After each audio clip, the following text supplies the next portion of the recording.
puse. Es mācījos medicīnu, bišķi par cik es farmakoloģiju mācījos, man radās, man nepatika vispār tur, man iesnas no visiem tiem preparātiem. Tad es aizgāju uz Mākslas akadēmiju, un tad pilnīgi netīšām nonāca telefilmā, tāda pilnīgi jauna, zaļa, un toreiz varbūt esat vēl tagad dzirdējuši, bet varbūt arī nē, tur bija tāds redaktors Ādmītiņš, viņš jau kādu laiku rādio vadīja, bet man liekas, nu ir pensijā vai vispār viņš vairs, nezinu. Un tas man tur tā žviks un uzreiz ielika pa filmu direktoru, un es vispār neko nesapratu, nebija ne televīzija, neko redzējusi.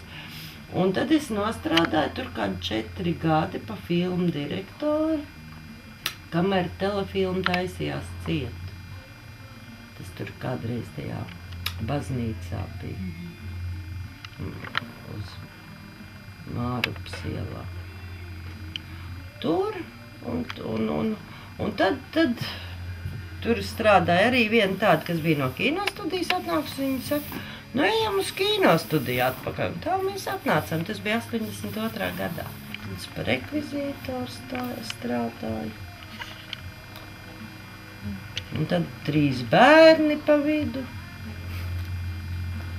Bet no šitāda te jau, kā mēs te kinostudijā visi smējamies, ko te mūsu bērni dzīvē labi redzējuši, kā tikai kinostudija, un tā arī viņi te visi tā kaut kur arī piestrādā. Jūs ņēmāt viņus uz darbu arī līdzēm? Protams, tad komandējumi bija, kur tad mēs jau pat 9 mēnešu gadā bijām komandējumā trakākā jūrnieki. Krievu laikā tad filmas bija daudz, un katra filma 3 mēneši.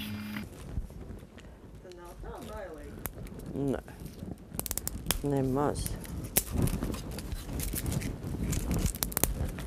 Nu tā, miskastīte gatava. Lai tik brauc pakaļ.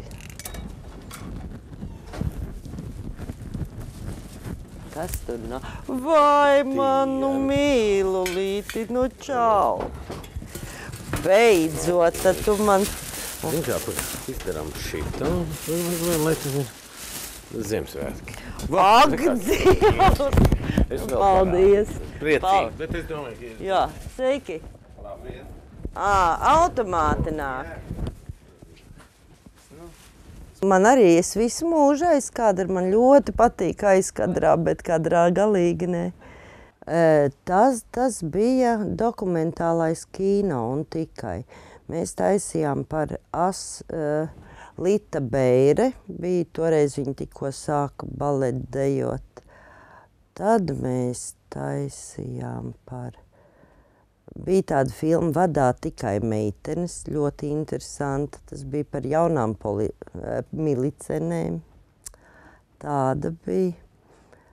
Tad viena man trāpījās arī tāda, nu tā kā tāda maza etīdīte, tāda maza skicīte saucās Dzejnieks par, nu tāds tā kā Burānam tāds. Vakars tur bija tāds tikai tāda maziņa filmiņa. Viss viņas bija 10 minūtes garas, vienlaicīgi taisījās pa 5. Nu, un tad par ražanajām slaucējām, par kolhozu sasniegumiem, nu tādas. Viņas ir arī kaut kur tagad? Es domāju, ka noteikti. Bija vēl tajā laikā par pīrāgu bija manā, nu taisni man, es veidoju, pie tās veidošanas piedalījos par, kas vēl bija, Dzied Raimonds Pauls, tā gan nebija mana, bet, nu, tanī laikā arī.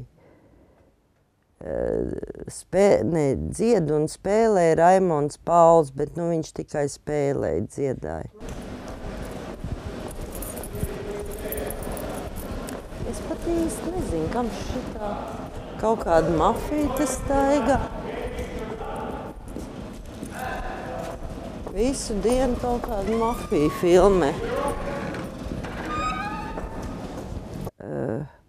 par Vilcāni, par Bumbieru. Nu, toreiz par tādiem atpazīstamākiem cilvēkiem, nu, kas tādi jauni talanti tajā laikā. Tas bija kaut kāds 77. līdz 82. es tur strādāju. Vai kaut kādas lietas, ko gribējās darīt un neļāva? Tajā laikā? Principā tikai tas, nu, ka ar katru filmu bija vismaz 3 reizes jābrauc uz Maskavu atrādīt. Nu, ka viņi ar pirmo reizi vienmēr kaut ko tur atrada un neļāva. Bija tāda Viduleja taisīja tādu filmu Disko ēnā. To nu noteikti visi ir redzējuši. Nē. Tā, es jau gandrīz beidzu savu karjeru telefilmā, kad to veidoju. Nu, tad to, es nezinu, reizes 15. Peters tur rakstīja tekstu. Tie teksti visu laiku bija nepareizi. Nu, vēl tagad dzied Zilo karbunkulu. Tas bija dziesmas Pētera baznīcā. Viss tika filmēts. Jā, nu, toreiz viņas nebija galīgi pieņemams. Un tad, piemēram, tāda, kad tas tāds interesants bija, mēs aizbraucam uz Tērveti filmēt zirgus. Nu, pie zirgiem viss skaisti, zirgi smuki, nu, mums Padomju Savienībā vislabākie, visskaistākie, kolhos priekšsēdētājs Grēdzens, tur stāst un viss tik forši. Tagad braucam tālāk uz fermu pie slaucējām. Viņiem tur kaut kāds ļoti skaists tas slaucam aparāts, kaut kāds pirmais karuselis Savienībā. Tas govs iet iekšā, griežās riņķī tur. Un tagad tās slaucējas visas pillā, nu, totāli, nu, filmēt nevar. Nu, man bija tāda redaktora, mēs kopā strādājam tāda arī jau vēl tagad Renāta Ābelīte. Mēs abas pārģērbjamies pa slaucējām, nofilmē un viss aizgāja pa pirmo zorti. Tā kā mānījās jau arī tajā laikā. Nu, un tā bija no 82. līdz 93. šeit viss tika nolikvidēts. Principā pilnīgi viss atlaida. Un no 82. līdz 93. un tagad jau atkal 10 gadi.